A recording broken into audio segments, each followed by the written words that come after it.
Hello नमस्कार, मैं आलोक Rajawat arena academy के प्लेटफॉर्म पे आप सभी बच्चों का स्वागत करते हैं। जैसा कि आप सभी बच्चों को बताया गया था कि एसएससी जीडी के प्रीवियस ईयर के जितने भी क्वेश्चन होंगे, चाहे वो मैथ का हो, चाहे वो रीजनिंग का हो, चाहे वो जीएस का हो, चाहे वो हिंदी का हो, प्रत्येक एसटी का सलूशन कराया जाएगा। ठीक है, तो क्वेश्चन नंबर आज मैथ का ये 20 क्वेश्चन है और एसटी नंबर आपकी 2 है। कि कौन सी नंबर है? 2 नंबर है। तो आपका क्वेश्चन है सोनल और अर्जुन किसी काम को 57 दिनों में। तो ये सोनल है और बात करें कि सोनल को हम लोग एस से लिख देंगे और अर्जुन को हम लोग ए से लिख देंगे। और तो हम कह सकते हैं उसने एक सवाल में क्या कहा कि सोनल और अर्जुन, तो मैथ में और का मतलब प्लस होता है और का मतलब गुणा होता है। तो हम कह सकते हैं कि सोनल और अर्जुन किसी काम को 57 दिनों में करते हैं। अर्जुन और रोहन को आर से व्यक्त कर लीजिए आप। तो अर्जुन और रोहन उसी काम को 38 दिन में करते हैं। तो उसके बाद कह दिया कि रोहन और सोनल उसी काम को 38 दिन में करते हैं। अगर हम कह दें कि 57 38 का जो एलसीएम आएगा वो आ जाएगा 114। कितना आ जाएगा? 114 आ जाएगा। अगर 57 का 14 में भाग लगेगा तो सोनल और अर्जुन एक दिन में 2 काम करेंगे। अर्जुन और रोहन 38 का भाग लगाओगे 3 बार जाएगा, तो अर्जुन और रोहन 3 दिन में काम करेंगे। रोहन और सोनल 3 काम करेंगे। रोहन सोनल 3 काम करेंगे। तो अर्जुन रोहन और रोहन सोनल 3 एक दिन में 3 काम करते हैं। अगर बात कर लें कि यहाँ पर कि ये कितने सोनल और सोनल कितने सोनल हो जाएंगे? 2। कितने हो जाएंगे? 2 सोनल हो जाएंगे। सोनल 2 हो गए। सोनल कितने हो गए? 2। और अर्जुन कितने हो जाएंगे? 2। और रोहन कितने हो जाएंगे? 2। तो हम कह सकते हैं कि 2 सोनल 2 अर्जुन 2 रोहन मिलकर काम कितना करते हैं? यानी बात कर लें कि काम कितना करते होंगे ये मिलकर, ये काम करते हैं 8। 2 सोनल हैं, 2 अर्जुन है और 2 रोहन है, तो ये 6 लोग हैं। 6 लोग मिलकर कितना काम करते हैं? 8। तो हम कह सकते हैं कि 3 सोनल अर्जुन रोहन, ये कितना तीनों मिलकर कितना काम करेंगे? 4। कितना करेंगे? ये 4। ये तीनों मिलके 4 काम करेंगे। अब इन तीनों से मिलके ही काम करवाना है। उसने कहा कि तीनों सोनल अर्जुन और रोहन मिलकर इस काम को कितने दिन में पूरा कर लेंगे। तो यहाँ पे तीनों मिलके कितना करते हैं? 4। और टोटल काम कितना है? 114। 4 का जब भाग लगा दे इसमें तो ये 2 बार जाएगा, बचेगा 3, 34 हो जाएगा। तो ये 8 बार कट जाएगा आपका। फिर बचेगा यहाँ पर कितना? 34 हो जाएगा, बचेगा 2। फिर लिख देगा कितनी बार जाएगा? ये 5 बार जाएगा। दशमलव बाद कितनी बार जाएगा? ये 5। यानी कह सकते हैं कि 28.5 दिनों में काम को पूरा करता है। तीनों मिलकर क्या करेंगे? पूरा करेंगे। आप क्वेश्चन नंबर 2 में चलते हैं। सेकंड नंबर क्वेश्चन क्या कहता है देख लेते हैं हम लोग। सेकंड नंबर क्वेश्चन आपके सामने ये रहा। सेकंड नंबर क्वेश्चन आपके सामने ये रहा। 120 मीटर लंबी रेलगाड़ी 60 किलोमीटर प्रति घंटा की चाल से चलते हुए एक पुल को 18 सेकंड में पार करती है। एक पुल को कितने पार करती है? 18 सेकंड में। पुल की लंबाई बतानी है। जब ट्रेन किसी पुल को पार करे, किसी प्लेटफॉर्म को पार करे, किसी सुरंग को पार करे या किसी अन्य ट्रेन को पार करे या किसी भी जिसकी कुछ ना कुछ लंबाई दी हो उसको पार करेगी, तो उन दोनों की लंबाइयां जुड़ जाएंगी। लेकिन जब ट्रेन किसी व्यक्ति को पार करती है, किसी खंभे को पार करती है या किसी पेड़ को पार करती है, तो उसमें ट्रेन अपनी खुद की दूरी ही वहाँ पे लंबाई होती है उसकी। ठीक है, देख लेते हैं यहाँ पर। तो ट्रेन हमने कहा यहाँ पे दूरी की बात कर लेते। दूरी यहाँ पे कितनी आ जाएगी? ट्रेन और पुल का योग ही दूरी होगा। ट्रेन और पुल का योग क्या होगा? दूरी। जहाँ पे दूरी लिखी वहाँ पे हम ये लिख सकते हैं ट्रेन प्लस पुल। तो हम कहेंगे दूरी में क्या लिखेंगे? ट्रेन प्लस पुल। फिर बात आती है कि दूरी बराबर फार्मूला भी होता है। दूरी बराबर होता है स्पीड इंटू टाइम। क्या होता है? स्पीड इंटू टाइम, चाल इंटू समय। ये दूरी बराबर फार्मूला होता है। अब बताओ उसकी चाल कितनी दी गई है? 60 किलोमीटर प्रति घंटा। चाल कितनी दी गई है? 60 किलोमीटर प्रति घंटा, ये उसकी चाल दी गई है। और उसने कितने समय में पार कर लिया है? 18 सेकेंड। तो इनटू क्या कर देंगे यहाँ पर? 18 सेकेंड। जब चाल किलोमीटर प्रति घंटा में दी हो और मीटर पर सेकेंड बदलना हो तो किसका गुणा करते हैं इसमें? 5/18।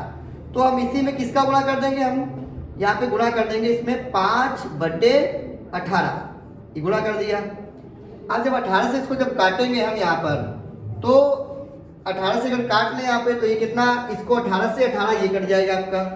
अब ये चाल मीटर पर सेकेंड में आ गई।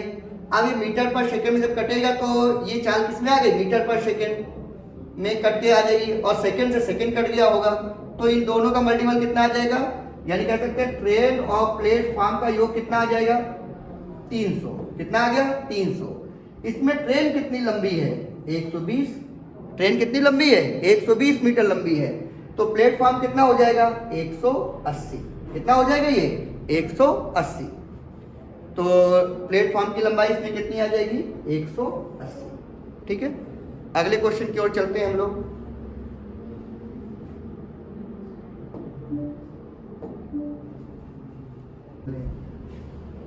वाइट से लिखिएगा।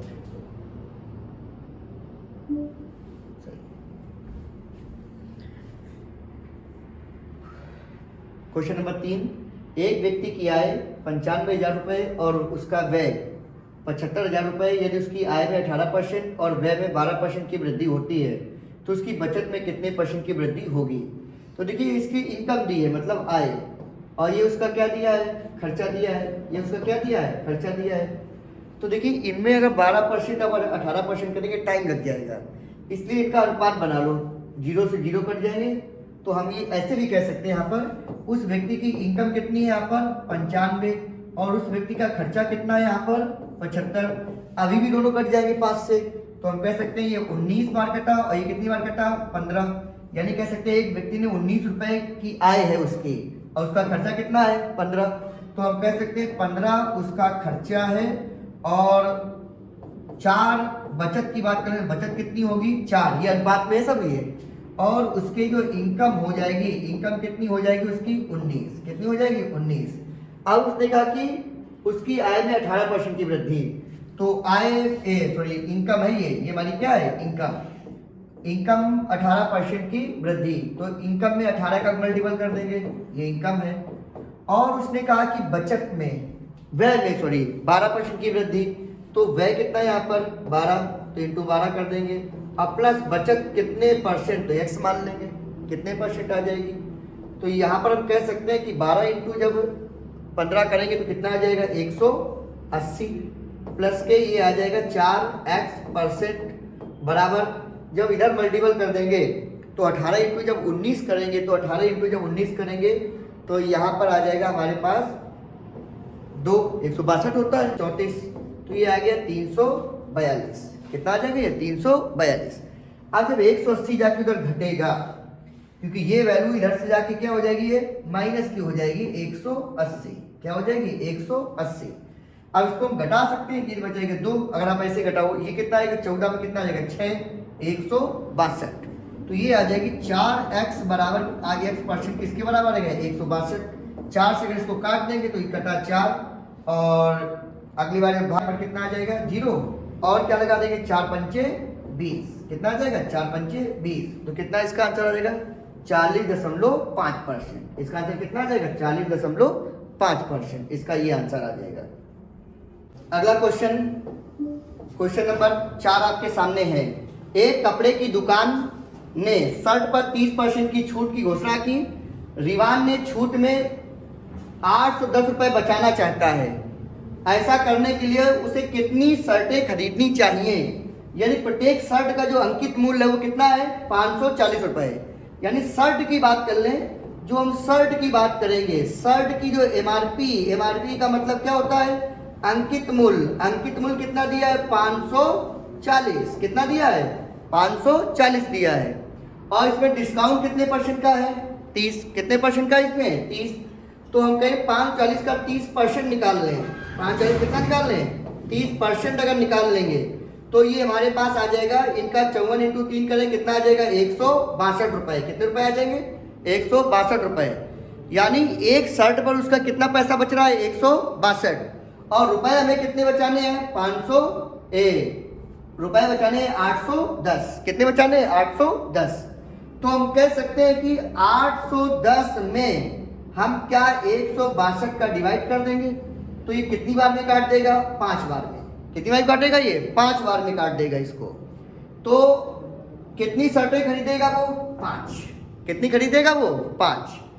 ठीक है, तो क्वेश्चन नंबर 4 का आंसर कितना आ रहा है, 5 आ रहा है। अगले क्वेश्चन की ओर चलते हैं। क्वेश्चन नंबर 6 आपके सामने ये है। क्वेश्चन नंबर 6 आपके सामने ये रहा। क्वेश्चन नंबर 5 आपके सामने ये है, 5 है। क्वेश्चन नंबर क्या है, 5 है।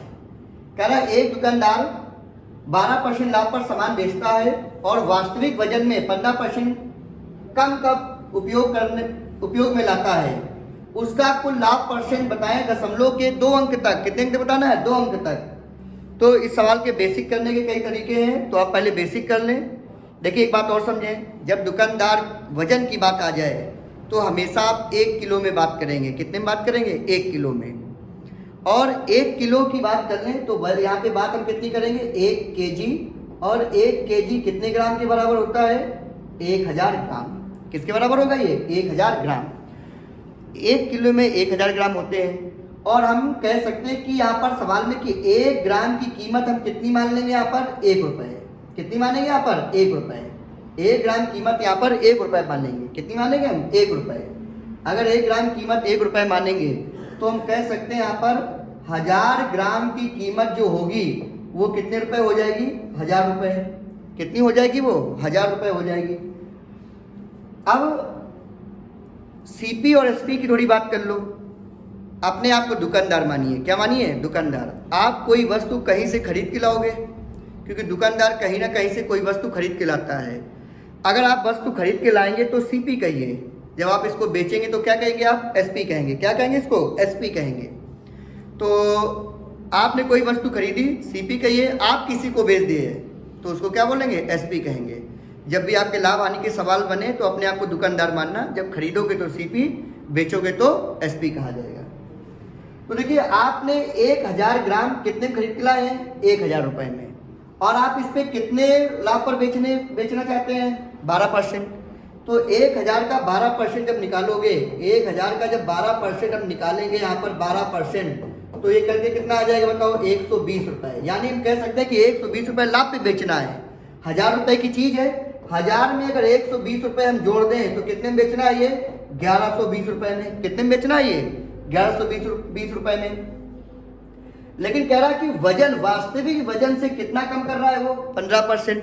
तो वास्तविक वजन यहाँ पे कितना है, 1000 में 15% कम कर रहा है। तो हम ये भी कह सकते हैं कि 1000 ग्राम का हम 15% अगर निकालेंगे तो कितना निकल के आ जाएगा आपके पास, 150। कितना आ जाएगा ये आपके पास आ जाएगा 150 ग्राम। यानी 150 ग्राम कम वजन करेगा वो। तो 150 ग्राम जब कम करेगा तो इसमें 150 ग्राम कम कर देना है। जब 150 ग्राम इसमें कम कर दिए हमने तो बचा कितना, ये बताओ, 850 ग्राम। कितना बचे, 850 ग्राम। जब 1 ग्राम 1 रुपए का है और तो 850 ग्राम कितने का हो जाएगा, 850 रुपए का। और आपने पैसे कितने लिए हैं, 1120। तो हम कह सकते हैं कितने का प्रॉफिट हो रहा है, इन दोनों का अंतर करिए। तो इन दोनों का जो अंतर आएगा वो कितना आ जाएगा, 270। कितना आ जाएगा ये, 270।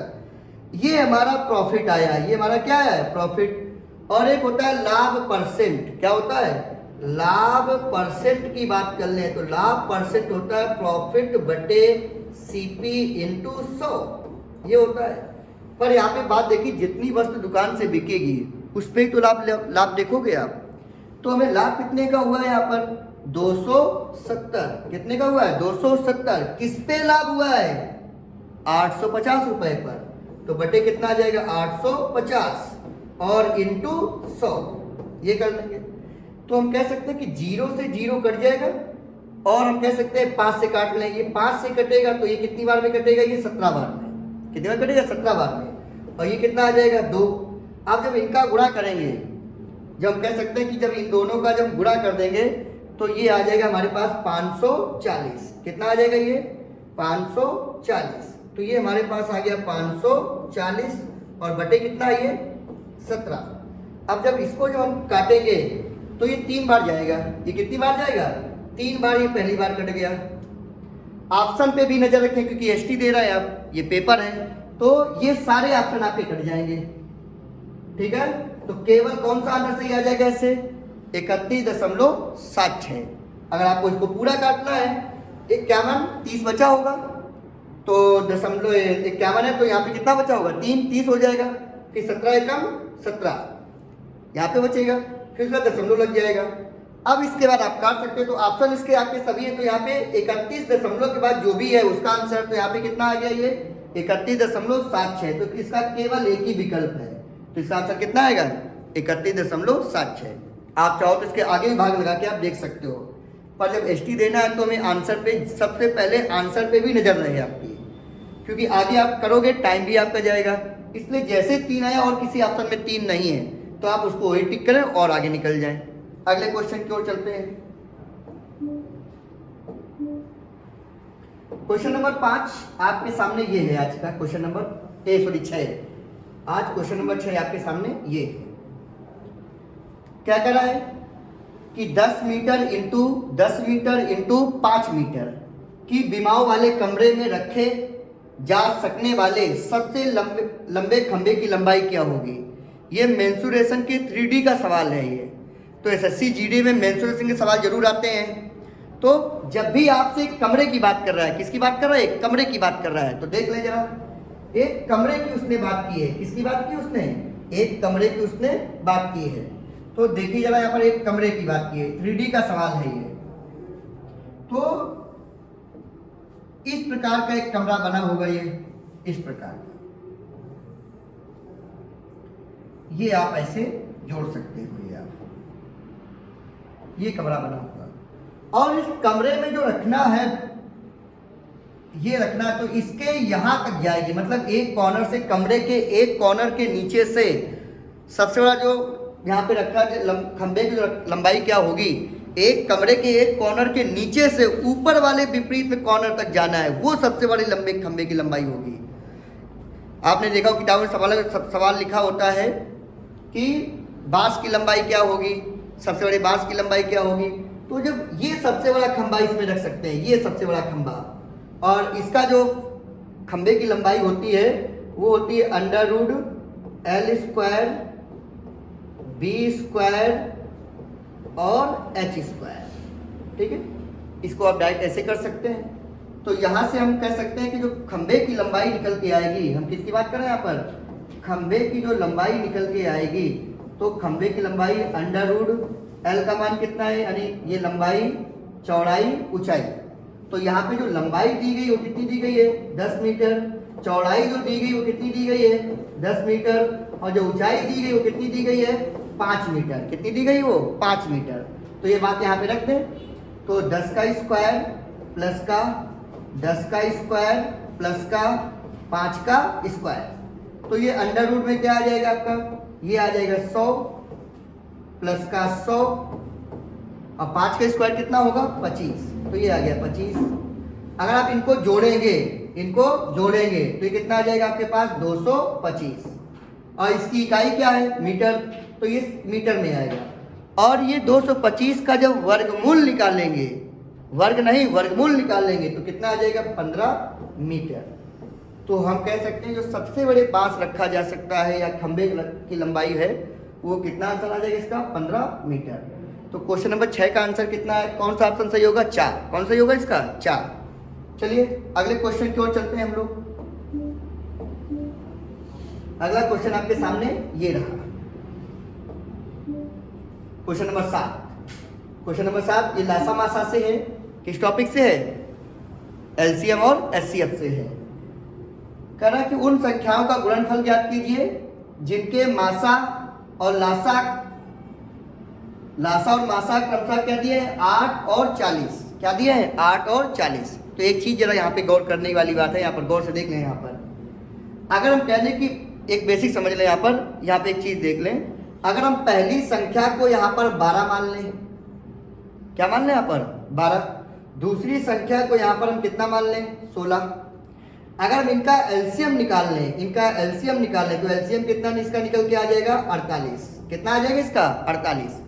अगर हम इसी का एचसीएफ निकाल लें, क्या निकाल लें इसका एचसीएफ, तो इनका एचसीएफ कितना इसका आ जाएगा 4। कितना आ जाएगा 4। अगर हम बात कर लें कि पहली संख्या इंटू दूसरी संख्या कर लें, तो यहाँ पे कह सकते हैं कि 12 इंटू 16, ये कर लिया। और लासा कितना दिया इसका 48, और मासा कितना दिया इसका 4। अगर इन दोनों का आप मल्टीपल करोगे तो ये आ जाएगा 192। कितना आ जाएगा 192। और इधर भी आप जब मल्टीपल करें कितना आ जाएगा ये 192। तो यहाँ से एक बात निकल के आई है, किन्हीं दो संख्याओं का लासा और मासा का गुणनफल, किन्हीं दो संख्याओं के लासा और मासा का गुणनफल उस संख्या के उन संख्याओं के गुणनफल के बराबर होता है। क्या होता है बराबर। तो यहाँ से फार्मूला बन जाता है आपका, यहाँ से फार्मूला होता है क्या, पहली संख्या इंटू दूसरी संख्या बराबर लासा इंटू मासा, ये होता है। तो पहली संख्या इंटू दूसरी संख्या, और लासा क्या दिया गया है, मासा कितना दिया गया है 8, और लासा कितना है 40। तो यहाँ पे कह सकते हैं 40 इंटू 8।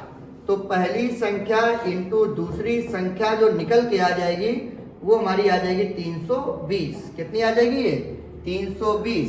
तो क्वेश्चन नंबर 7 का जो आंसर होगा वो कौन सा नंबर सही होगा, पहला। कौन सा सही होगा इसका, पहला सही होगा। ठीक है, अगले क्वेश्चन को चलते हैं। अगला क्वेश्चन आपके सामने ये रहा, क्वेश्चन नंबर 8 आपके सामने है। देखिए क्वेश्चन नंबर 8 क्या कह रहा है, जॉन ने एक बैंक में 10% चक्रवृद्धि ब्याज की दर पर कुछ धनराशि उधार ली, जिसके लिए ब्याज वार्षिक रूप से चक्रवृद्धि ब्याज संयोजित किया जाना था, यानी वार्षिक रूप से मतलब संयोजित किया जाना था। यदि 4 वर्ष के अंत में 21,961 रुपये 50 पैसे का भुगतान करता है। क्या करता है ये, भुगतान करता है। भुगतान करके मतलब अपना उधार चुकाता है। तो उसने कितनी धनराशि उधार ली है, उसने कितनी धनराशि उधार ली है। और ये सवाल है चक्रवृद्धि ब्याज का, मतलब ये सीआई का सवाल है। किसका सवाल है ये, सीआई का। अब ये सीआई का सवाल है तो जरा देख लेते हैं सीआई के सवाल में क्या करना होता है। देखिए अगर हम कह दें कि 10% की वैल्यू क्या हो जाएगी, 10% की वैल्यू क्या हो जाएगी 1/10। सीआई में एक तरीका होता है रेशियो विधि से, किससे करना होता है, रेशियो की विधि से करना होता है। तो 10% की वैल्यू कितनी होती है 1/10। तो ये हमारा 4 वर्षों में आपका जो हो जाएगा ये हो जाएगा आपका 10,000। ये कितना हो जाएगा 10,000, क्योंकि 10 की पावर 4 करनी होती है। तो 10,000 ये टॉपिक में जब पढ़ते हैं, ये प्रैक्टिस सेशन चल रहा है यहाँ पर, तो यहाँ पर पूरा बेसिक से मतलब अभी नहीं बताना संभव है, टाइम भी ज़्यादा बड़ा वीडियो हो जाएगा इससे, फिर आप ये भी कहेंगे। और 11 की पावर 4 होता है 14,641। कितना होता है 14,641। एक बात और समझिए कि 10 और 11 के 5 और 4 और 5 के पेड़ आपको लगभग 4 की पावर याद होनी चाहिए आपको, जल्दी अगर पेपर में करना है। तो हमारा जो मिश्रधन आया वो कितना है 14,641। और सवाल में कितना मिश्रधन दिया बताओ, सवाल में मिश्रधन दिया है 21,961 रुपये 50 पैसे, ये दिया गया है। अब जो गौर से देखना इस सवाल को, ये पेपर के सवाल हैं। पेपर के जो सवाल आते हैं वो डायरेक्ट कटने पर भी होता है। देख सकते हो कि जब इसको हम काटेंगे तो यहाँ पे 0 लगा देंगे, या तो हम इसको देखेंगे इसका 1.5 गुना है। कितने गुना है इसका 1.5 गुना है। आप इसको 1.5 गुना करके देख सकते हैं, इसका ये इसका 1.5 गुना है। तो 1 बराबर ये कितना आ जाएगा 1.5। कितना आ जाएगा ये 1.5। नहीं तो आप 0 से काट के इसको काट लें, पहले आप इसको काटेंगे फिर उसका किया जाएगा। तो 1 बराबर कितना आ जाएगा 1.5। और यहाँ पर ही कितना दिया है आपके पास 10,000। तो 10,000 इंटू कितना आएगा 1.5 करेंगे, गुणा करेंगे तो कितना आ जाएगा आपके पास, ये आ जाएगा हमारे पास ये 4 0, लेकिन दशमलव कितने इनके बाद 1, तो ये कट जाएगा। तो इसका जो आंसर आएगा वो कितना आ जाएगा 15,000। कितना आ जाएगा इसका 15,000। तो क्वेश्चन नंबर जो 8 का आंसर है वो कौन सा आएगा इसका 15,000। कौन सा आ जाएगा इसका 15,000। अब आते हैं क्वेश्चन नंबर, अगले क्वेश्चन की ओर चलते हैं। अगला क्वेश्चन आपके सामने है ये क्वेश्चन नंबर 9 आपके सामने है। 9 नंबर क्या कह रहा है? 400 मीटर लंबी एक वृत्ताकार दौड़ में ए और बी एक ही बिंदु से एक ही समय पर क्रमशः 10 मीटर पर सेकंड और 16 मीटर पर सेकंड की चाल से चलना शुरू करते हैं। समान दिशा में दौड़ते हुए वह आरंभिक बिंदु पर कितनी बार पहली बार कितने समय बाद मिलेंगे? तो देखिए वृत्ताकार मैदान है, एक ऐसा मैदान है, ये वृत्ताकार मैदान है। अब वृत्ताकार मैदान का जो कितने ये लंबा है 400 मीटर, यानी यहां से लेकर अगर बात कर लें, यहां से लेकर आप पूरा चक्कर जो है वो कितने मीटर का है? 400 मीटर का है। और हमने कहा कि यहाँ पर दो दौड़ने वाले, एक ए है और एक कौन सा है? बी है। ए की जो चाल है वो कितनी दी है? 10 मीटर पर सेकेंड। बी की चाल कितनी दी है? 16 मीटर पर सेकेंड। लेकिन आपसे ये कह रहा है कि कितने समय बाद मिलेंगे। अगर क्वेश्चन पर कितनी दूरी पर मिलेंगे तो एक ही दिशा में जाएंगे, चालें आपस में घट जाती हैं और हम कह सकते हैं यहाँ पे लगाएंगे। तो यहाँ पर आप ऐसे सवाल को ऐसे भी कर सकते हो, करना चाहो कि अगर इस यहाँ पे ये बात कर लें कि ए जो है एक चक्कर यानी लगाने में, यानी 1 सेकेंड में कितना जाएगा, ये बात कर लें यहाँ पर, तो हम कह सकते हैं कि इसमें 10 मीटर पर सेकेंड जा ही रहा है और ये एक चक्कर लगाने में कितना टाइम लेगा इसकी बात कर लें तो ए की चाल है कितनी? 10 मीटर पर सेकेंड। और इस मैदान की जो वृत्ताकार की लंबाई कितनी है? ये कितनी है? 400 मीटर। तो ए द्वारा जो टाइम लिया जाएगा 400 मीटर और उसकी चाल कितनी है? 10 मीटर पर सेकेंड। काटो कितना टाइम लिया जाएगा? 40 सेकेंड। यानी कह सकते हैं 40 सेकेंड में ए एक चक्कर लगा लेगा। अब बात करते हैं बी की। बी कह रहा है यहाँ पर, बी की जो यहाँ पे चाल है वो किसकी चाल है? यहाँ पर बी की। तो बी की चाल यहाँ पर 16 दी है। कितनी दी है? 16 दी है। अब बी का भी निकालना पड़ेगा, तो बी की बात कर ले तो बी कहा जाएगा आपके पास 400 मीटर और बी भी 400 जाएगा। अब बी की चाल कितनी है? 16 मीटर पर सेकेंड। तो मीटर से मीटर कट गया। अब इसको जब काटेंगे ये 2 बार कटा जाएगा और बचे कितना? 8। और ये कितनी बार कट जाएगा? ये 5। यानी कह सकते हैं यहाँ पर 40 और 25 सेकेंड। यानी ए लगाएगा 40 सेकेंड में एक चक्कर, अब बी लगाएगा 25 सेकेंड में एक चक्कर। अब कह कितने समय बाद ये आरंभिक बिंदु पर मिलेंगे, तो टाइम की बात की है तो 40 और 25 का एलसीएम लेना पड़ेगा। 40 और 25 का क्या लेना पड़ेगा? एलसीएम। तो 40 और 25 का जब एलसीएम लोगे तो एलसीएम कितना आ जाएगा? वो 200 सेकेंड का। कितना आ जाएगा? ये 200 सेकेंड। तो इसका जो आंसर आएगा कौन सा आ जाएगा? दूसरा। 200 सेकेंड बाद ये आरंभिक बिंदु पर पुनः मिलेंगे। ठीक है, अगले क्वेश्चन की ओर लोग चलते हैं हम लोग। अगला क्वेश्चन आपके सामने ये रहा, एसटी का क्वेश्चन नंबर 10। एसटी का कौन? क्वेश्चन नंबर 10 आपके सामने है। ए अनुपात बी बराबर दिया है 5:6, बी अनुपात सी बराबर दिया है 6:7। तो ए प्लस बी, अगले ब्रैकेट में है यहाँ पर बी प्लस सी अनुपात सी प्लस ए। यहाँ पर थोड़ा गलत टाइप है, यहाँ पर ए प्लस बी, यहाँ पर अनुपात लगा दें। क्या लगा दें? यहाँ पर अनुपात लगा दें। तो ये अनुपात लगाना पड़ेगा। देखिए अब यहाँ पे पहले इसको हम हल कर लेते हैं। यहाँ पर एबीसी के मान निकाल लेते हैं। यहाँ पर हम लोगों ने पहले रेशियो में एक सीट हमारी रेशियो में भी एक वीडियो पढ़े हैं, बेसिक्स एकदम बताया जा रहा है। ये रेशियो का सवाल है, इससे आप देख सकते हैं। तो यहाँ पे सवाल में उसने दिया है क्या? ए अनुपात बी। आप ऐसे भी कह सकते हैं। क्या दिया है यहाँ पर? ए अनुपात बी। उसने दिया ए अनुपात बी बराबर कितना दिया गया बताओ? 5:6। और क्या दिया है? बी अनुपात सी बराबर जो दिया गया है वो दिया गया है 6:7। तो यहाँ पे कोई झंझट ही नहीं कि बी के मान दोनों जगह बराबर है। तो यहाँ पे कह सकते हैं कि ए अनुपात बी अनुपात सी ये कितना आ जाएगा? 5:6:7। ये बन जाएगी बात। यानी ए का मान 5, बी का मान 6 और सी का मान 7। अगर मान ले बी के मान बराबर ना होते तो बी के मान यहाँ पे हम क्या कर लेते? बराबर कर लेते। अब आते हैं सवाल में ए प्लस बी। तो यहाँ पे क्या है? उसने पूछा है ए प्लस बी अनुपात, यहाँ पे अनुपात है यहाँ पर बी प्लस सी अनुपात, यहाँ पे क्या है? सी प्लस ए। ये दिया है। ए का मान यहाँ पे कितना दिया गया है? 5 और बी का मान 6। तो यहाँ पे कह सकते हैं कि 5 + 6 और हम कह रहे हैं बी का मान यहाँ पे 6 दिया गया है 6 और सी का मान कितना दिया गया है 7 और हम कहेंगे अनुपात सी का मान 7 और ए का मान कितना है 5। तो ये हमारे पास 5 और 6 कितने आ जाएंगे 11, कितने आ जाएंगे 11। अनुपात 6 और 7 कितने आ जाएंगे हमारे पास 13 आ जाएंगे और हम कहेंगे 7 और 5 कितना आ जाएगा 12 आ जाएगा, कितना आ जाएगा 12। तो जो इसका आंसर सही होगा 11:13:12। तो कौन सा ऑप्शन इसमें सही है 1 नंबर। कौन सही है इसका 1 नंबर। तो क्वेश्चन नंबर 10 का जो आंसर है वो कौन सा सही होगा 1 नंबर। तो अगले क्वेश्चन की ओर हम चलते हैं। अगला क्वेश्चन आपके सामने ये रहा। अगला क्वेश्चन आपके सामने ये रहा। कह रहा कि एक डीलर अपने माल पर क्रय मूल्य से 15% अधिक अंकित करता है, फिर भी उसे 20% का लाभ होता है, तो उसका हानि प्रतिशत क्या होगा। फिर भी लाभ नहीं कह रहा, सॉरी, फिर वह 20% की छूट देता है। सॉरी, यहाँ पे क्या कह रहा है 20% की छूट देता है। देखिए सवाल नंबर 11 क्या कह रहा है।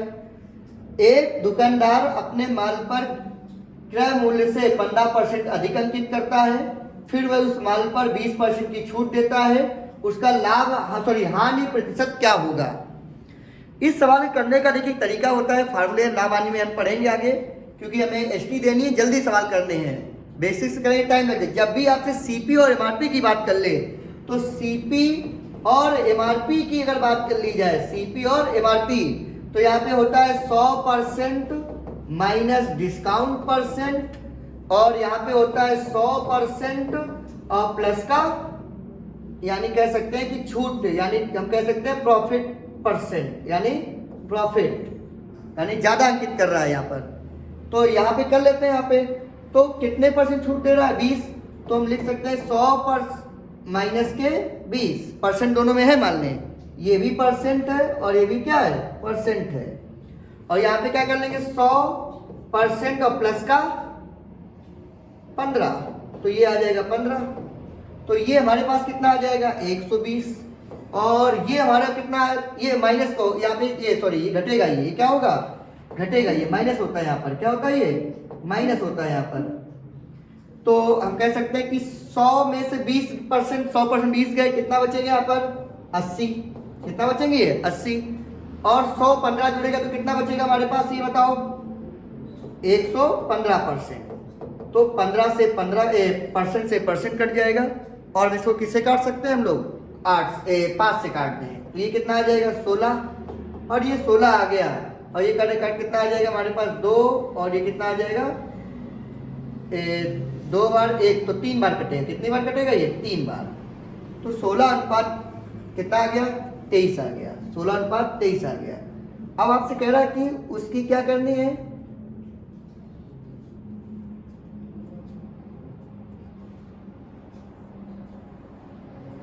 ये सवाल ऐसे होगा नहीं, या तो गलत उसने नालायक ने टाइप किया है, तो समझ में नहीं आ रहा क्या करता है ये। वीडियो बनाओ तो ये बात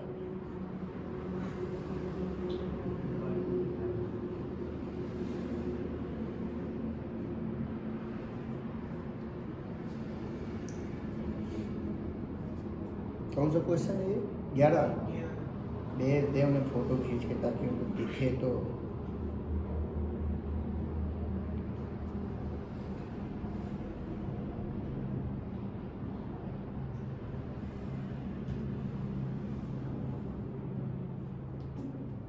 चलो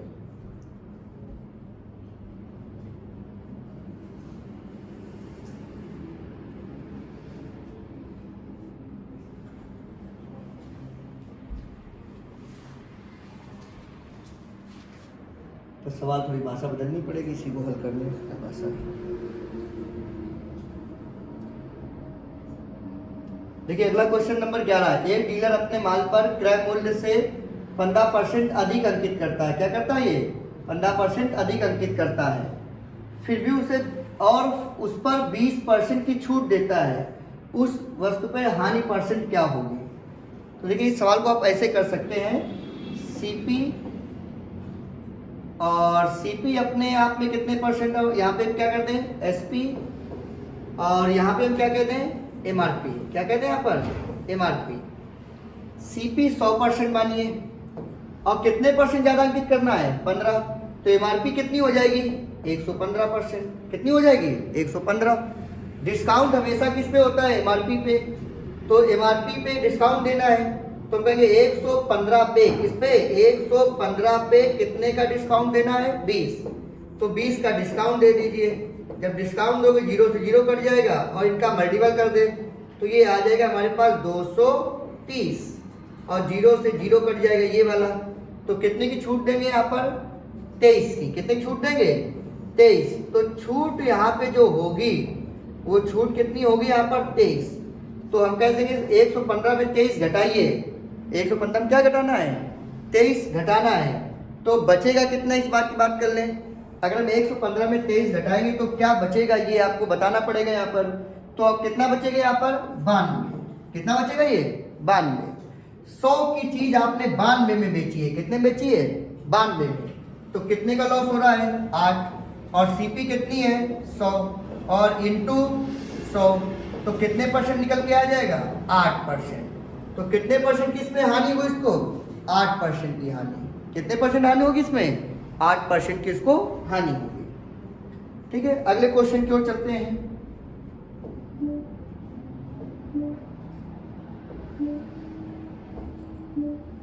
क्वेश्चन नंबर 12। एक बेलनाकार टैंक की क्षमता है 5632 मीटर। ये 3 नहीं लिखा है इसमें, 3 ही गलत लिखा है शायद, 3 नहीं होगा इसमें।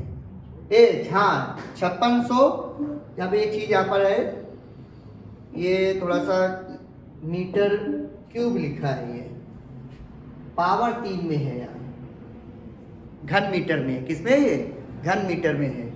ठीक है ना, पावर 3 लिखी है यहाँ पर। यदि इसके आधार का जो व्यास है वो कितना दिया है 16 मीटर, व्यास दिया है 16 मीटर, और आपसे इसकी गहराई पूछी। गहराई का मतलब ऊंचाई। आप अगर कह दें ये बेलन है, ये हमारा क्या है बेलन, ये हमारा बेलन है, ये हमारी गहराई होती है, और यहाँ अगर खड़े हैं तो नीचे देखेंगे गहराई, और अगर यहाँ खड़े हो तो ऊपर देखेंगे तो ऊंचाई, तो वही गहराई है, वही क्या है ऊंचाई।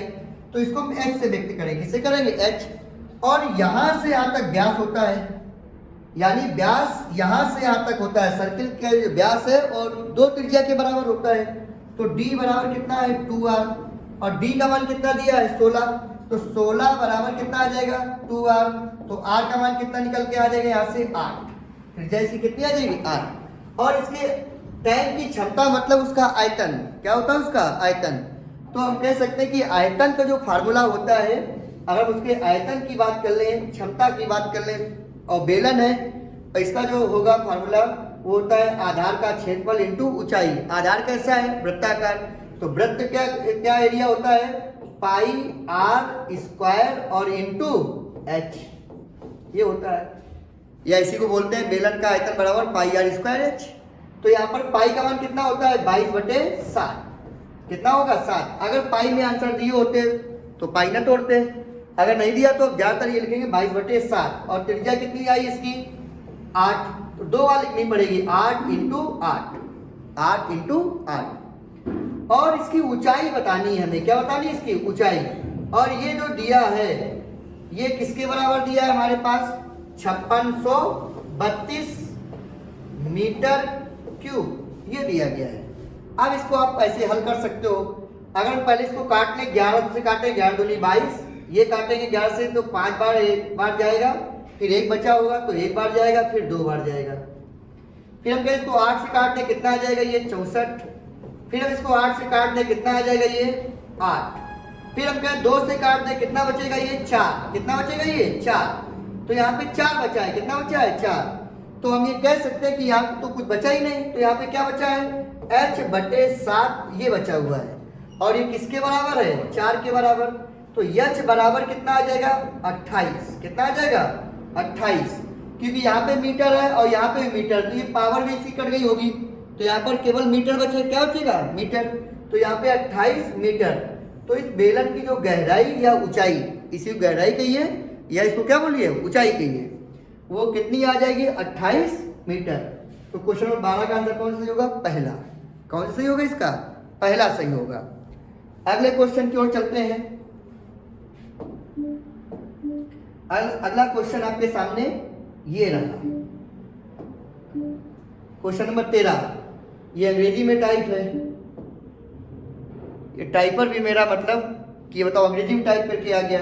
खैर ठीक है, इसको समझ लेते हैं, कोई बड़ा उसी में। देखिए the LCM of the two numbers is 15 times, यानी कह रहा कि देयर एचसीएफ, यानी जो एलसीएम है वो एचसीएफ का 15 है। कितने गुना है, 15 गुना है। तो हम कह सकते हैं एचसीएफ की बात कर लें तो एचसीएफ को यहाँ पर हमने एक्स मान लिया। क्या मान लिया, एक्स मान लिया। या हम एचसीएफ को यहाँ पर ए मान लें। क्या मान लें यहाँ पर, ए। एचसीएफ मतलब हम कहीं यहाँ पे लिख ही देते हैं यहाँ पर हम, ताकि पूरी बात है। एचसीएफ को यहाँ पर हमने क्या मान लिया, एक्स। क्या मान लिया यहाँ पर, एक्स। और एलसीएम की बात कर लें, एलसीएम एचसीएफ का कितने गुना है, 15 गुना। कितने गुना है अभी बोला है, 15 गुना। तो एलसीएम कितना आ जाएगा, ये 15x। कितना आ जाएगा, ये 15x। और एक बात और बोली गई है कि the sum of the LCM and the HCF, मतलब लासा और मासा का योग कितना है, 112। तो इन दोनों को हम लोग जोड़ लेते हैं। जब इनको जोड़ेंगे तो हम लिख सकते हैं x प्लस 15x बराबर कितना आ जाएगा हमारे पास, 112। तो ये कितना हो जाएगा पर 16x बराबर कितना है, 112। ये कट जाएगा 7 बार में, तो x का मान कितना आ जाएगा, 7। कितना आ जाएगा, ये 7। और x को आपने माना क्या है, एचसीएफ। तो जो इसका एचसीएफ आएगा वो कितना आ जाएगा, 7। और एलसीएम जो है वो 15 गुना एचसीएफ का। तो हम कहेंगे x का मान तो 7 है, तो इसमें हम 7 का गुणा कर दें 15 में। x का मान कितना है, 7। तो इन दोनों का जो मल्टीपल आएगा वो कितना आ जाएगा, 105। कितना आ जाएगा, ये 105। HCF 7, LCM 105। और उसने कह दिया कि एक नंबर जो दिया है वो 49 है। क्या दिया है, 49। तो आपसे दूसरा नंबर पूछा गया है। इसी एसटी में पिछला एक सवाल हुआ है, सेम वही सवाल। हमने क्या सीखा है कि पहली संख्या इंटू दूसरी संख्या बराबर लासा इंटू मासा, ये सीखा है। और पहली संख्या उसमें कितनी दी गई है, 49, यानी एक कोई संख्या 49 दी गई है। तो हमें दूसरी संख्या बतानी है, दूसरी संख्या में क्या करनी है, बतानी है। तो हम कह सकते हैं लासा कितना इसका आया है, 105। और मासा इसका कितना आया है आपका, 7। तो ये 7 से कट जाएगा कितनी बार, 7 बार में। कितने में कट जाएगा, 7 बार में।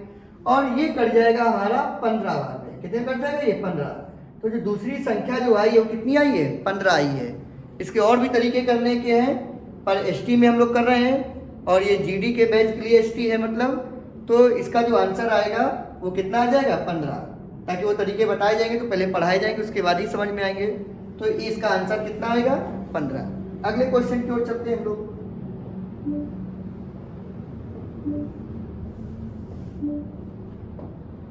अगला क्वेश्चन आपके सामने ये रहा, क्वेश्चन नंबर 14। बीमारी की वजह से एक व्यक्ति का भार 1 महीने में 80 केजी से घटकर कितने केजी हो गया, 54 केजी हो गया। तो व्यक्ति के भार में कितने % की कमी हुई है। यानी पहले व्यक्ति का भार 80 केजी था। कितने केजी था, 80। अब कितने केजी हो गया, 64 केजी। कितना हो गया, ये 64 केजी हो गया। कितने की कमी हुई है, 16 केजी। कितने कमी हुई है, 16। अब जब भी हमें बताना होता है परसेंटेज में तो तुलना करते हैं पहले वाले से, जिससे पूछा जाए। उसने कहा कितने भार में कितने % कमी, तो पहले उसका भार कितना था, 80। तो बटे कितना आ जाएगा, 80। यहाँ पे कितना आ जाएगा, ये 80 केजी। और इंटू क्या कर देंगे यहाँ पर, 100। तो हमने कहा केजी से केजी कट जाएगा, ये कट जाएगा, 80 से कट जाएगा 5 बार में, और ये कट जाएगा तो आ जाएगा हमारे पास कितना आ जाएगा, 20%। तो हम कह सकते हैं कि उसके वजन में जो कमी आई वो कितने % की कमी आई है, 20% की कमी आई है। अगले क्वेश्चन की ओर चलते हैं हम लोग। क्वेश्चन नंबर अगला क्वेश्चन आपके पास 15 नंबर ये है। 350 में 20% की वृद्धि की जाती है और फिर 25% की कमी की जाती है। इस प्रकार बनने वाली नई संख्या की बात की उसने। किसकी बात की है? नई संख्या की बात की है। तो जो नंबर दिया है वो 350। एक बात और समझे, परसेंट में जब वृद्धि का है तो 100 में जोड़िए आप, क्योंकि आप इसका 20% निकालोगे फिर आप उसमें जोड़ोगे, टाइम लगेगा सवाल में। तो कितने परसेंट की वृद्धि हो रही है? 20। 100 में 20 जोड़ गया, कितने परसेंट निकालने पहले इसका? 120%। कितने परसेंट निकाल दिया हमने? 120। यहीं पर इसको हल करो। कितने परसेंट कमी कर रहा है? 25। तो इसका कितने परसेंट निकाल देंगे यहाँ पर? 75। तो इसको भी ऐसे, तो इसको हल कर लें, इसको ये कट जाएगा, ये काटेंगे 3 बार में कटा, और ये कितनी बार में कट जाएगा? 4। 25 से काटेंगे ये। अब ये 25 से कटा, कितनी बार में कट गया? 3। तो यहाँ पे 3 × 3 कितना हो गया? 9। तो जो नंबर आएगा वो 35 × 9 ये करना पड़ेगा। तो ये कितना हो जाएगा? 45 कितना आ जाएगा? 5। और यहाँ पे 27 और 5 कितना हो जाएगा? 32। कितना हो जाएगा ये? 27 और 5 सॉरी 45 से 4 था वहां पे, कितना था? 4। तो यहाँ पे देख लें, यहाँ पर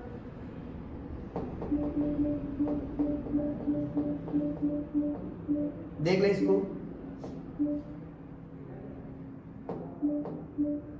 तो जब इसको काटा यहाँ पर, तो ये हमारे पास जो नंबर आया है ये है 35 × 9। जब करेंगे तो ये कितना आ जाएगा हमारे पास? ये आएगा 45, 27 और 4 31। तो जो इसका आंसर आएगा वो कितना आएगा? 315। कौन सा आंसर आएगा इसका? 315। अगले क्वेश्चन की ओर चलते हैं। अगला क्वेश्चन आपके सामने ये है। कह रहा है 10 वस्तुओं का औसत मूल्य 89 रुपए है, एक वस्तु का मूल्य 35 रुपए है, शेष 9 वस्तुओं का औसत मूल्य बताना है। तो गौर से देखिए, औसत का मतलब होता है प्रत्येक या हर एक। औसत का मतलब क्या होता है? प्रत्येक या हर एक। तो हम कह सकते हैं यहाँ पर कि 10 वस्तुओं का जो औसत मूल्य है, कितनी वस्तुएं हैं? 10 वस्तुएं। कितनी है? 10। 10 वस्तुओं का जो औसत मूल्य है वो कितने रुपए है बताओ? 89। कितने रुपए है? औसत मूल्य 89। तो इन 10 का जो सम आएगा, 10 वस्तुओं का जो क्या आ जाएगा? सम का मतलब योग, वो कितना आ जाएगा? 890 रुपए। कितना आ जाएगा? 890 रुपए। एक वस्तु 10 वस्तुओं का औसत मूल्य कितना है? 89। ये औसत की बात कर दी उसने। किसकी बात की उसने? औसत। यानी हर वस्तु का मूल्य कितना है? 89। तो 10 वस्तुओं का सम कितना आ जाएगा? 890। उसमें एक वस्तु की कीमत कितनी दी गई बताओ? 35। कितनी दी गई है? 35। अगर इसमें हम 35 कम कर दें, इसमें 35 हम घटा दें, तो ये हमारे पास बचेगा 855। कितना बचेगा ये? 855। अब ये 855 कितनी वस्तुओं का मूल्य है? 9 वस्तुओं का। औसत का मतलब एक वस्तु का बताना होता है, तो 9 का इसमें हम क्या लगा देंगे? भाग लगा देंगे। तो ये कितनी बार कटेगा? 9 बार। 81, 4 बचा। फिर उसके बाद ये कितनी बार कटेगा? 45 हो गया होगा 5 बार। तो इसका आंसर कितना आ जाएगा? 95। कितना आएगा? तो क्वेश्चन नंबर 16 का जो आंसर होगा वो कौन सा होगा? 3 नंबर। कौन सा होगा? 3 नंबर। अगले क्वेश्चन की ओर चलते हैं हम लोग। क्या है? क्वेश्चन नंबर 17 कह रहा है कि 1.5 वर्ष के लिए चक्रवृद्धि के लिए 8% प्रतिवर्ष की दर से, यानी हम कह सकते हैं कि 1 वर्ष की जो बात की है वो कितने परसेंट रेट दी गई है? 8। 1 वर्ष में कितने महीने होते हैं? 12। 12 महीने की रेट कितनी दी गई है? 8। तो 6 महीने की रेट कितनी हो जाएगी? 4%। कितनी हो जाएगी? 4, क्योंकि छमाही में 6 महीने होते हैं। और इसके बाद कह दिया उसने 1.5 साल। 1.5 साल में कितने महीने होते हैं? 18। कितने महीने होते हैं? 18। तो 6 महीने के 1.5 साल में कितने टुकड़े हो जाएंगे? तो 6 महीने कितने टुकड़े हो जाएंगे? 6 महीने, अगले 6 महीने और अगले 6 महीने, हो गए 18 महीने। तो 3 बार इसको हल करना पड़ेगा। तो देखिए, पहले हम कहेंगे अब रेट इसकी कितनी लगेगी? 4। तो इसको पहले हम 4% और 4%, यानी ये x है और ये क्या बनेंगे? y। इनको हल कर लेते हैं। पहले 6 महीने का हल करते हैं। 4% और किसकी बात कर ले यहाँ पर? 4%। इसको हल कर लीजिए। तो ये हल होके कितना आ जाएगा अगर करेंगे? 4 इंटू 4 प्लस के 4 इंटू 4 और बटे कितना आ जाएगा 100। तो ये 16 और ये कितना आ जाएगा 16 दशमलव यानी सॉरी 8 आएगा। ये कितना, ये प्लस लगा, ये सॉरी क्या लगा, ये प्लस लगा, ये प्लस लगा यहाँ पर, ये प्लस लगा यहाँ पर। तो हम ये कह सकते हैं ये कितना आ जाएगा हमारे पास, ये प्लस है तो ये आ जाएगा 8। कितना आ जाएगा 8। और ये कितना आएगा प्लस का 1.6 ये आ जाएगा, ये 1.6 जो 0.16 कितना आएगा, ये 0.16 आ जाएगा, 16 आएगा। फिर हमने कहा 8.16, 8.16 फिर प्लस क्या कर देंगे 4। तो ये बात आपके पास समझ जाएगी कितनी, आगे करेंगे प्लस और इसके बाद आएगा 8.16 प्लस के 4 और बटे कितना आ जाएगा 100। तो ये हमारे पास कितना हो जाएगा 12.16 और इसको हल कर लें तो ये कितना आ जाएगा 32 कितना आ जाएगा ये 32.64 और नीचे 100 है तो पॉइंट हटकर यहाँ पे शिफ्ट हो जाएगा। अब आपसे साधारण ब्याज की बात की है, साधारण ब्याज के 4 वार्षिक रूप से संयोजित करना है वार्षिक से, तो हम कह सकते हैं कि 8% एक साल का, अगले 6 महीने का 4%, कितने परसेंट आ जाएगा 12। तो ये 12 से ये 12 कट जाएंगे, डायरेक्ट काट लो आप। तो यहाँ पे 0.16 बचा है, 1.16 बचा है। और यहाँ पे आपके पास क्या बचा है, यहाँ पे बात कर लें कि 0.16 और प्लस का 0.3264 ये जोड़ेगा। तो ये जुड़ के जो आपके पास आ जाएगा तो ये जुड़ के आएगा अपना 0.4864। ये हमारा CI और SI का क्या आ जाएगा, अंतर आएगा।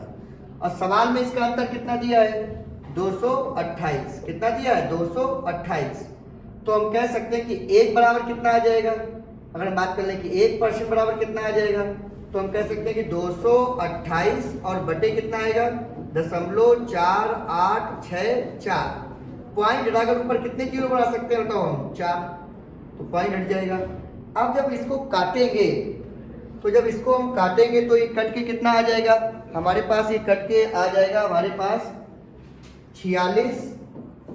कट के अगर काटे इसको डायरेक्ट आ गया, उससे काटने पहले इसको 4 से काटेंगे, 8 से काट लो पहले या इसको डायरेक्ट काट लो। अब इसको काटोगे तो ये बनेगा कितना 46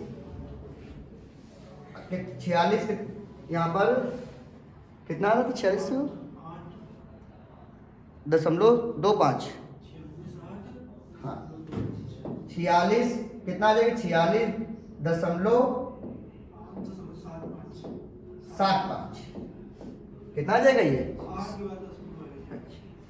ठीक है। 1 मिनट इसको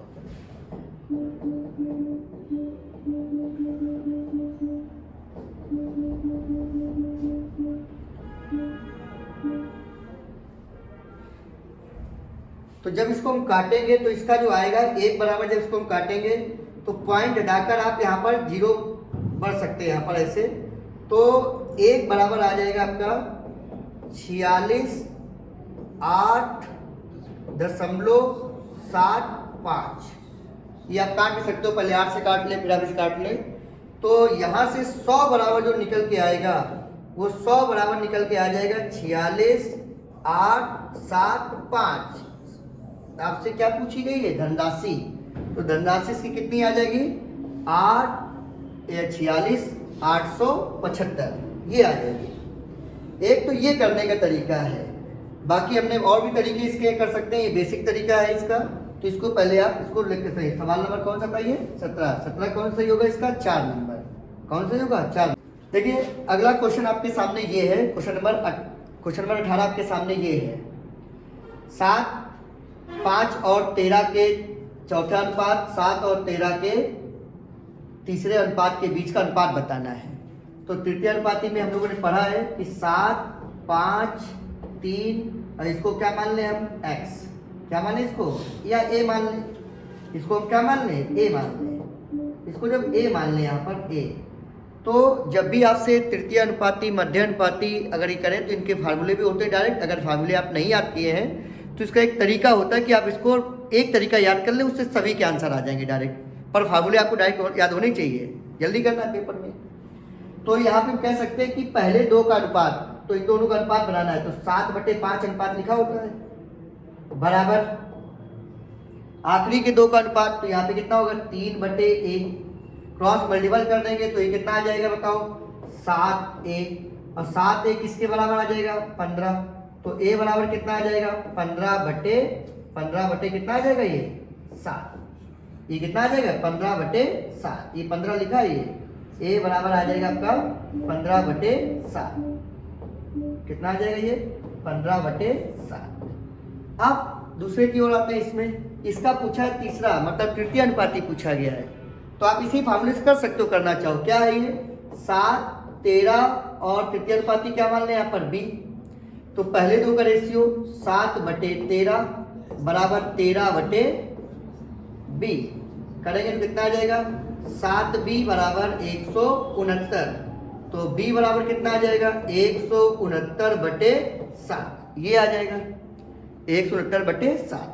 अब इन दोनों के बीच का अनुपात बताना है, तो a का अनुपात और b के अनुपात आप कह सकते हैं, इनका अनुपात बताना है, तो यहां से इनका दोनों का अनुपात बना ले, तो इसका कितना है, इसका जो दिया गया है वो कितना दिया गया है 15/7 अनुपात, ये कितना है 169/7, तो 7 से 7 कट जाएगा और कुछ कटेगा नहीं, तो यहाँ पे कितना आ जाएगा हमारे पास, इसका जो आंसर आएगा वो कितना आएगा 15/169, 15 कितना आ जाएगा 169, तो इसका जो पहला आंसर सही होगा 15/169 सही होगा।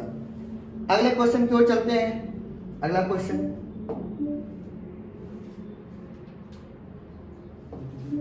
नंबर अगला, ए और बी एक काम को अलग अलग 10 और 15 दिन में पूरा कर सकते हैं, बी अकेले 3 दिन काम करता है, फिर वह काम छोड़कर चला जाता है, शेष काम को कितने दिन में पूरा करेगा।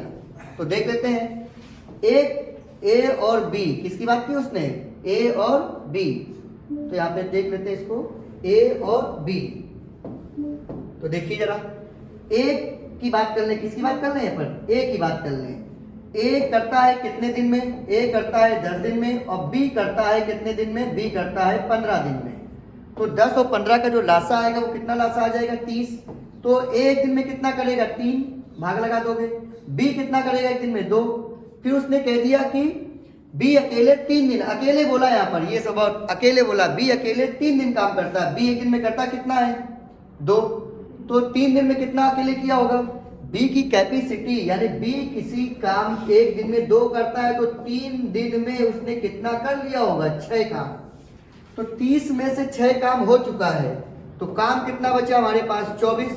अब इसके बाद वो काम छोड़कर चला जाता है, ए शेष काम को ए, और ए की क्षमता यहाँ पे कितनी है बताओ 3, और काम कितना बचा है 24, तो इस काम को 3 की क्षमता से करेगा, तो ये कितना आ जाएगा 8, तो जो क्वेश्चन नंबर 19 का आंसर होगा कौन सा होगा वो 8 नंबर होगा, कौन सा होगा वो 8 नंबर। अब आते हैं अगले क्वेश्चन की ओर चलते हैं, क्वेश्चन नंबर अगला आपके सामने ये है, क्वेश्चन नंबर अगला आपके सामने ये रहा,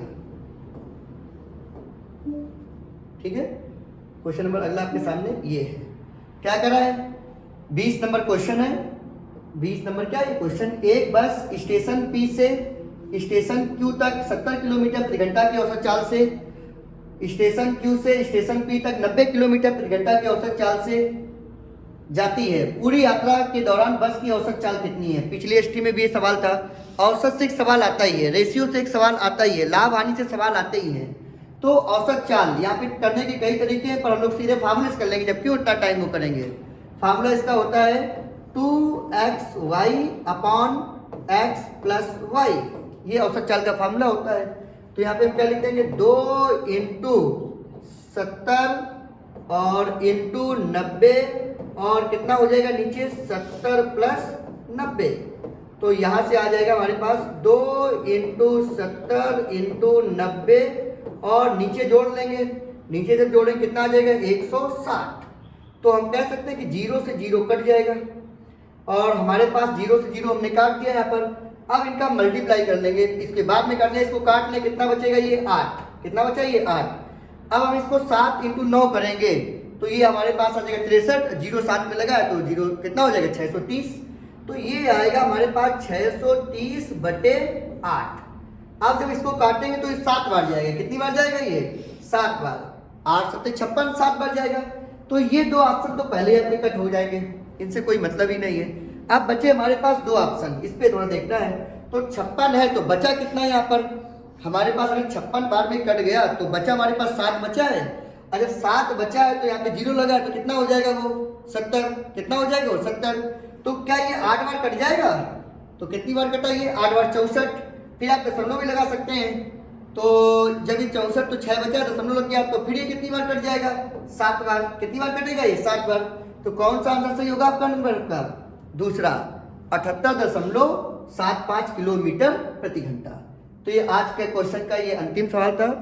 ठीक है, तो अगली एसटी लेकर हम हर दिन